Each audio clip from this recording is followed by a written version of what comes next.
होई अष्टमी की कथा। एक साहूकार था जिसके 7 बेटे बहुएं और एक बेटी थी। कार्तिक के महीने में दिवाली से पहले अष्टमी को अपने मकान की लिपाई पुताई करने के लिए सातों बहुएं अपनी इकलौती नंद के साथ जंगल में जाकर खदान में मिट्टी खोद रही थीं। वहां पर स्याहू की मांद थी। मिट्टी खोदते समय नंद के हाथ से कुदाली स्याहू के बच्चे को लग गई और वह तुरंत मर गया। इससे स्याहू माता बहुत नाराज हो गई और बोली, मैं तेरी कोख बांधूंगी। नंद अपनी सातों भाभियों से बोली, तुम में से कोई अपनी कोख बंधवा लो।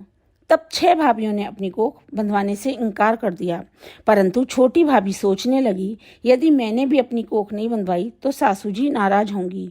यह सोचकर नंद के बदले में छोटी भाभी ने अपनी कोख बंधवा ली। इसके बाद छोटी बहू के जो बच्चा होता वह 7 दिन का होकर मर जाता। एक दिन उसने पंडित जी को बुलाकर पूछा, मेरी संतान 7वें दिन मर जाती है, इसके लिए मैं क्या करूं? तब पंडित ने कहा, सुरहई गाय की सेवा करो। सुरहई गाय साहू माता की भाईली है, वह तेरी को खुलवा देगी, तब ही तेरा बच्चा जिएगा। अब वह बहुत जल्दी उठकर चुपचाप सुरही गाय के नीचे साफ सफाई कराती। गाय एक पैर से लंगड़ी थी। गौ माता बोली, हर रोज उठकर कौन मेरी सेवा कर रहा है, मैं आज देखूंगी। गौ माता खूब सवेरे उठी तो क्या देखती हैं कि साहूकार के बेटे की बहू उसके नीचे साफ सफाई कर रही है। गौ माता बहू से बोली, क्या मांगती है? साहूकार की बहू बोली, स्याहू माता तुम्हारी बहेली हैं और उसने मेरी कोख बांध रखी है, मेरी कोख खुलवा दो। गौ माता ने कहा, अच्छा। गौ माता साहूकार की बहू को अपनी बाहेली के पास लेकर चली। रास्ते में कड़ी धूप थी, वे दोनों एक पेड़ के नीचे बैठ गईं।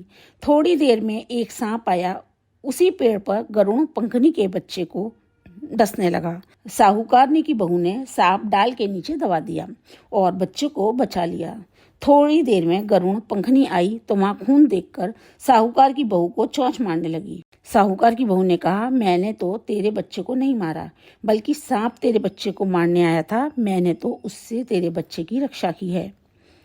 यह सुनकर गरुड़ पंखनी बोली, मांग, तू क्या मांगती है? वह बोली, 7 समुंदर पास स्याहू माता रहती है, हमें तुम उसके पास पहुंचा दो। गरुड़ पंखनी ने दोनों को अपनी पीठ पर बैठाकर स्याहू माता के पास पहुंचा दिया। स्याहू माता उनको देखकर बोली, आ बहन, बहुत दिनों में आई है, बातें करते हैं। बातें करते समय स्याहू माता ने बीच में कहा, बहन मेरे सिर में जुएं पड़ गई हैं। सुरई के कहने पर साहूकार की बहू ने उनके सिर की सारी जुएं निकाल दी। इस पर स्याहू माता ने प्रसन्न होकर कहा, तूने मेरे सिर में बहुत सलाई फेरी है, इसीलिए तेरे 7 बेटे और 7 बहू होंगी। वह बोली, मेरे तो एक भी बेटा नहीं है, 7 बेटे कहाँ से होंगे? स्याहू माता बोली, वचन दिया है, वचन से फिरूं तो धोबी की कुंड पर कंकड़ी हूं। साहूकार की बहू बोली, मेरी कोख तो तुम्हारे पास बंद पड़ी है।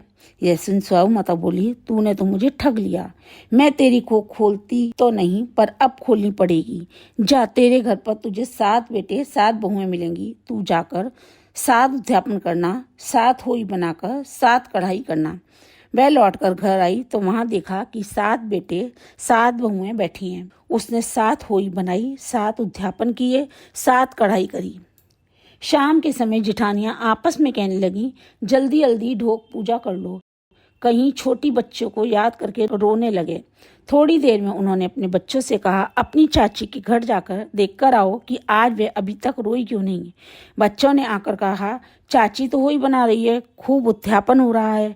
यह सुनते ही जिठानियां दौड़ी दौड़ी वहां आईं और कहने लगी, तूने कोख कैसे खुलवाई? उसने कहा, तुमने तो कोख बंधवाई नहीं थी, सो मैंने कोख बंधवा ली थी, परंतु अब स्याहू माता ने दया करके मेरी कोख खोल दी। हे स्याहू माता, जैसे साहूकार के बेटे की बहू की कोख खोली है, वैसे ही हमारी और सब परिवार की बहुओं की कोख खोलती जाना। कहता की, सुनता की, हुंकारा भरता की।